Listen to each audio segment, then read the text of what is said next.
I'm Danny Kanell with CBS Sports HQ, here to help you with all your bowl needs as we are picking all 40 bowl games from this bowl season. And the Citrus Bowl should be the battle of the biggest brands that are out there. Bring in my guys Chip Patterson and Barrett Sallee to help me break this down. You've got Alabama, who really the thing that they lacked this season was a signature win because their best performance came in really, really tough losses to LSU and Auburn. Yeah. But aside from that, they were an outstanding football team. Michigan, once again, can't get over that hurdle of Ohio State. They did seem like they had figured something out in the second half of that Penn State game, which I get they lost, but offensively they were playing a little bit better. And then they just got run out of town once again from that, impressive Ohio State team. But it bodes the question, as Alabama's a 6.5-point favorite in here, what can Michigan do differently to keep what happened last year, where it almost felt like Ohio State beat them twice last year because they went on to bowl season and got smoked by Florida. It's hard to envision another scenario here where Michigan mounts much of an attack against Alabama, but I think the question for Alabama is who is playing, because I think Nick Saban, this will probably be his biggest challenge. They haven't made the playoff for the first time. Which guys are going to want to stay and play? Which guys are going to want to prepare for the NFL? And that's going to be a big deciding factor in this game. Barrett, do you have a lean on this one? Is it going to be another blowout loss for Michigan, or can they actually mount a fight here? Roll Tide, roll. And you mentioned motivation. I don't necessarily think that's going to be as big of a deal in this game as many expect. In fact, from what I've heard, we're going to be shocked at not only who plays in this game for Alabama, but who returns to play for Alabama next year. I think this team is going to want to go out and show the world that they're not the team that got beat by Auburn and got beat by LSU. They're not the team that had its best win over 5 Tennessee team. I think this team is going to absolutely roll Michigan. And their defense has been a problem. We all know that. We've all talked about that all year long. But they've also got dudes in the secondary. Trayvon Diggs has been awesome. Xavier McKinney has been awesome. They're going to want to prove, I think, that they deserve to be high NFL draft picks, whether that's this year or next year. And I think that receiving core, it's impossible to slow down those guys. I don't care who the quarterback is. Mac Jones, Tua Tagovailoa, does not matter. You still got to cover those wide receivers. I think most, if not all of them, will play. I think most, if not all of them, will play extremely well. I think Alabama will put up a 40, perhaps a 50 burger, and I don't know how Michigan's going to keep up. You're telling me that on New Year's Day, in the afternoon, that this Alabama team is going to come out and put up one of its best performances of the year? 100%. I'm passing on that. No.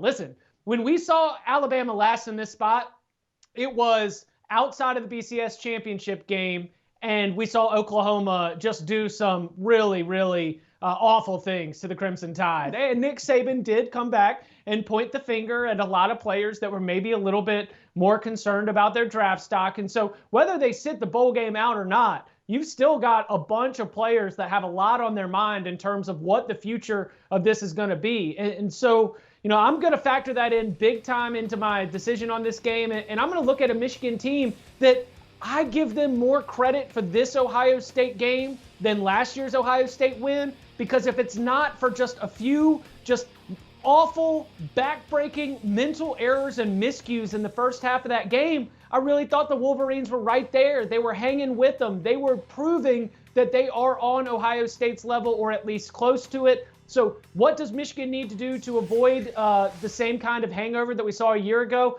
They need to clean up the mental errors, and they need to make this the biggest game of the season. That's why my pick is going to be on the under. I think that Alabama might be a little bit sloppy, might struggle a little bit with execution, but as Barrett mentioned, they've still got dudes on the defensive side of the ball, and one of their main weaknesses defensively has been some of the youth that was forced into action, true freshmen, sophomores that because of injuries really had to step up and play a lot of snaps. They've now had a full season to settle in. I'm actually kind of bullish on the future of Alabama's defense because of some of that experience, and I think that here in this bowl game, it just ends up, look, it's Nick Saban, it's Jim Harbaugh, it's a bunch of future pros. I think this game plays out very much like an NFL 1 o'clock afternoon game where our final score is going to end up being a very competitive, like 24-21, 24-17 type game. I hear you, Barrett, on this because I've heard these same kind of rumors, reports. Hey, you're going to be surprised at who plays, and I will be surprised if that is the case because I do think the natural inclination with all the advice that players are going to get from people outside of Alabama, that now that the season has ended, yes, Nick Saban's voice is going to resonate, but also the amount of money that they could have at stake. I think a lot of players are going to decide to sit out this one. Even still, I think even if there are backups that are going to play or younger underclassmen, I still think Bama's probably the better team. Here's where I would go with Michigan and the points. I almost feel like the last year's loss to Florida is something that Jim Harbaugh can use for Michigan this year to motivate them some. I do think Shea Patterson played better down the stretch. I do think this Alabama defense is nowhere near as dominant as they've been in years past because of some of the issues, because of the injury, because they lost Dylan Moses early in the season.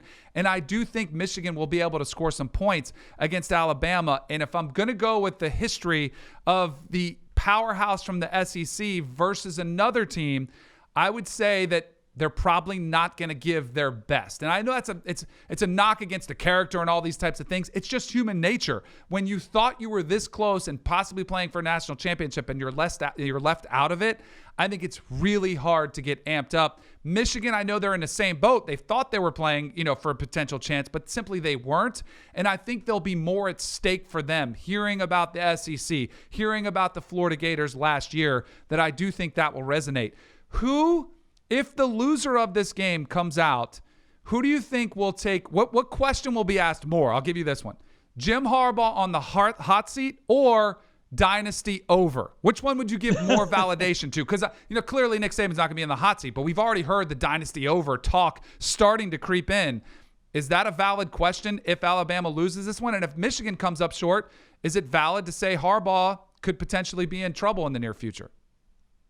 I don't think here's the double whammy. Oh, yeah. I was just going to say, here's the double whammy.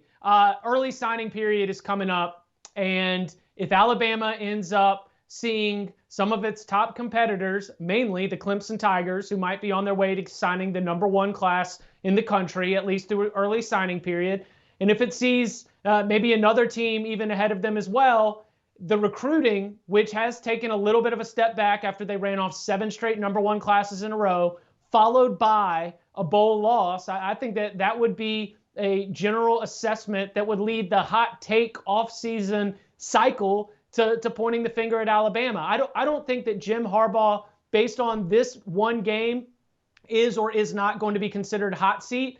And I do think that from the coaching perspective, we haven't talked about Josh Gaddis, the former Alabama assistant who was stolen in the middle of the night by Jim Harbaugh to come be his new offensive coordinator and lead this offensive revolution in Ann Arbor. So I'm fascinated to see how Michigan's offense plays, particularly knowing about Josh Gaddis's institutional knowledge and how Alabama might prepare for Josh Gaddis with what it knows about Michigan's offensive coordinator. It's a really fascinating point, Chip, and yeah, I think that's going to be a big factor.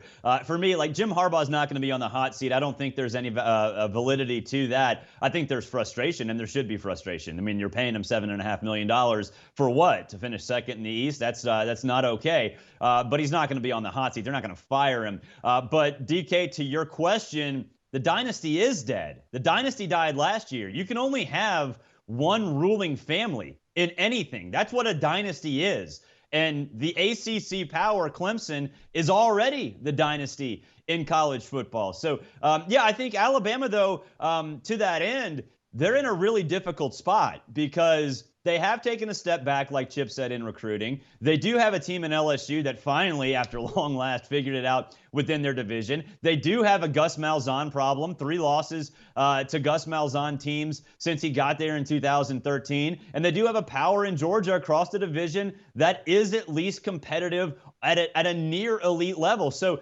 the dynasty is dead. I think it already is dead. No, Jim Harbaugh is not going to be on the hot seat, but I think we're kidding ourselves if we think that just Alabama is going to be the Alabama of old next year. Too much has gone on that's outside of their control for them to just assume that they're going to be back where they feel they rightfully belong. He is at Barrett Sallee on Twitter, Bama fan. So make sure you go send some love his way after that take. I picked him to win, though, DK. I picked him to win. Yes, you did. And I even said roll tide. I mean, come on, man. There you go. Just a reminder. Should be a fun one. I'm sure there's going to be a lot of digs taken by some of these leading up to the game. Should be fun to watch if Jim Harbaugh decides to voice some of his rather intriguing opinions that he's not afraid to give leading up to the game, which takes place, the Citrus Bowl, Alabama, Michigan, Wednesday, January 1st at 1 p.m.